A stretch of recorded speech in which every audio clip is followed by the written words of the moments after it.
இன்னைக்கு நம்ம நடிகர் அசோக் செல்வனை பத்தி அறிந்து கொள்ளலாம். நடிகர் அசோக் செல்வன் நவம்பர் 8, 1989 பிறந்தார்.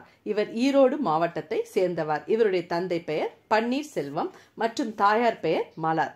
இவரது கல்லூரி படிப்பு சென்னை லயோலா கல்லூரியில் முடித்தார். 2013 பிட்சா 2 என்ற திரைப்படத்தின் மூலம் தமிழ் திரையுலகில் அறிமுகமானார். பின்னர் 2014 தெகிடி ஆகியவற்றில் இவர் சிறப்பாக நடித்திருப்பார்.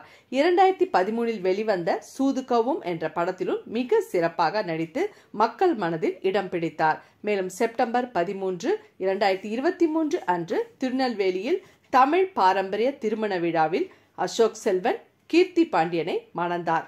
2015 சவாலே சமாளி படத்தில் நிர்வாக தயாரிப்பாளராக கீர்த்தி பாண்டியன் இருந்தார்.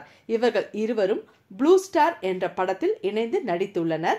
மேலும் கீர்த்தி பாண்டியன் நடிகர் அருண் பாண்டியன் அவர்களின் மகள் ஆவார்.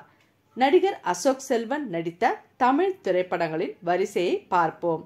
2013 பில்லா 2, 2013 சூதுகவும், 2013 பிட்சா 2, 2014 தெகிடி, ஆரஞ்சு மிட்டாய், 2015 சவாலே சமாளி, 144, 2017 கூட்டத்தில் ஒருத்தன், 2017 முப்பரிமாணம், 2018 சம்டைம்ஸ், 2018 ஓ மை கடவுளே, 2022 நித்தம் ஒரு வானம், 2023 போர்த்தொழில். இத்திரைப்படங்கள் நடிகர் அசோக் செல்வன் நடித்து வெளியான தமிழ் திரைப்படங்களின் வரிசை. இது போன்ற பல விஷயங்களை தெரிந்து கொள்ள லைக் பண்ணி சப்ஸ்கிரைப் பண்ணிக்கோங்க.